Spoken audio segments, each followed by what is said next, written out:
And Quebecer has become a force to be reckoned with on the African circuit and are expecting to make a massive breakthrough on the European scene, having already ridden in a number of competitions overseas. Douglas, thank you very much for joining us on ANN7 this evening. Take us back. You were there from the beginning, rather. Give us an idea of how it started and where the idea of starting this team came from.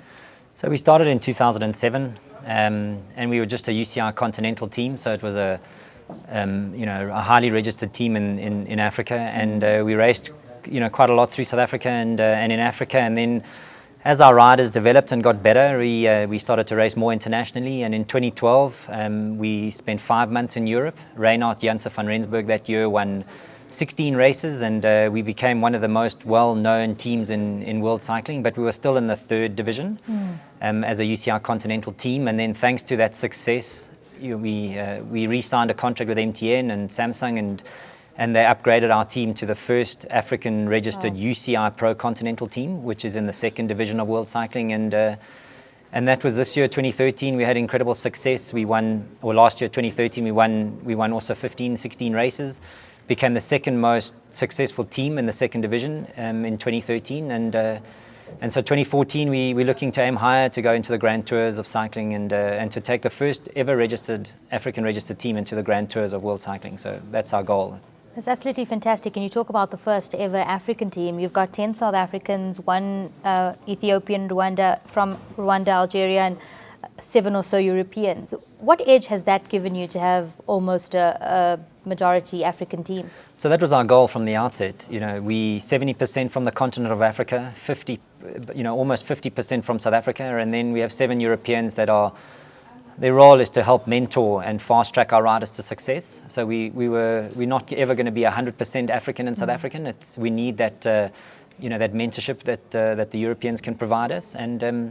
But we wanted to do something different for South African and African cyclists and give them an opportunity. If you look at just last year, you only had Daryl MP riding for Green Edge. You had Chris Froome, we'll claim him as an African, from Kenya riding for Sky, and you had an Eritrean rider, Natnal Bahani, riding on Team Europcar, the French team. So this year and last year, we're bringing another 18 South African and African riders to the World Tour and into that level of cycling, which is significant if there was only 3 before. So, and our riders are competing at a high level and really doing well. So it's a massive step forward for South African and African cycling. There was news coming out last year that the team would be trying to go to the Giro d'Italia. The team unfortunately didn't make it there. What was the reason behind this? So I have many reasons, and it was disappointing for us. I think it's politics.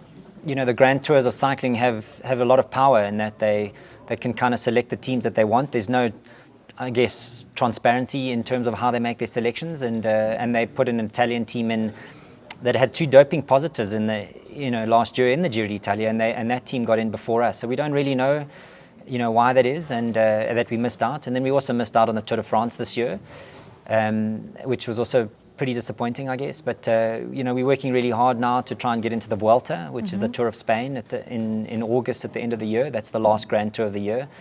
And so that's a big focus for us, and I think we have a really good chance.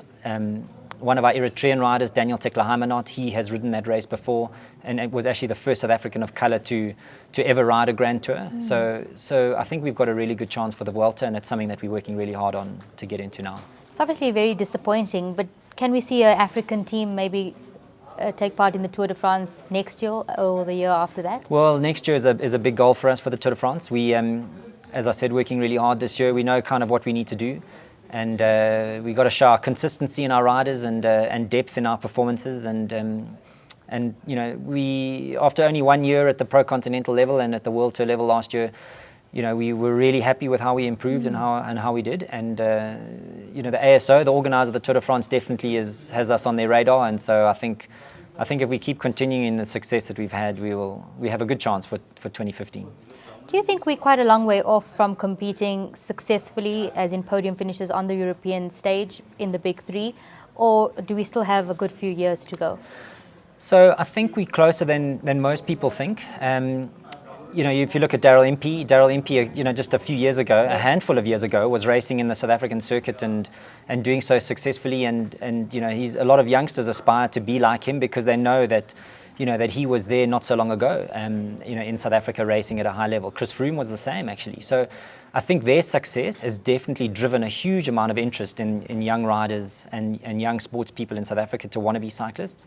So, I definitely think in the next 2 to 3 years, we will have a black South African or a South African of colour and an African of colour standing pretty close to the podium on a Grand Tour. And that's our goal, and that's, we want to show that it is possible with great support, and I do think it's within 5 years, so it's not that far away. Now, Captain Gerald Seelek has been a fundamental part of this team. What has he brought to the young African riders and the riders coming through the feeder team? Yeah, I think possibility. He won Milan San Remo last year, which was one of the major monuments of world cycling, and he's been a world champion. So for us to be able to lure him to our team was a huge success in the first place, and then for him to have his most successful season in his career last year on our team, because he was a protected rider and our riders gave him the support, really motivated all of our riders. And when you're leading stage races like we were leading the Tour of Britain, the Tour of Austria, the Tour of Germany, and our riders have to ride on the front of a race, it puts them in an environment that they wouldn't normally have. So if we were a 100% African team, they wouldn't be riding on the front protecting a leader. So it really fast tracks our riders to success, because they wouldn't normally be in that situation. They'd be kind of in the bunch, trying to do their own thing and not leading races and riding on the front. So it grew a lot of our riders much more quicker than we would have thought. And Gerald has given a huge amount back to the team in terms of his experience. And he's still a young guy. He's only 27. So we're looking for big things from him still this year, and our riders are really happy, obviously, to support a guy that can win. It opens their minds to something different in a race. You obviously started off this year very well with the Tour of Gabon. Most of your riders did exceptionally well. What are your expectations for this year and your plans? Which tournaments are you going to be taking part in? So we wanted to get into the Vuelta. That's a big goal, a Grand Tour. Disappointed that we didn't get into the Giro. So now our major focus is the Spring Classics. So in March and April with Gent-Wevelgem to hopefully get into Paris-Roubaix. So a lot of the big spring one-day races and classic races. But we start racing obviously this weekend with the national championships locally, which is pretty cool. Hopefully we can defend the title from last year. And then our riders are in Spain training. We're racing Ruta do Sol in a week's time with Alberto Contador.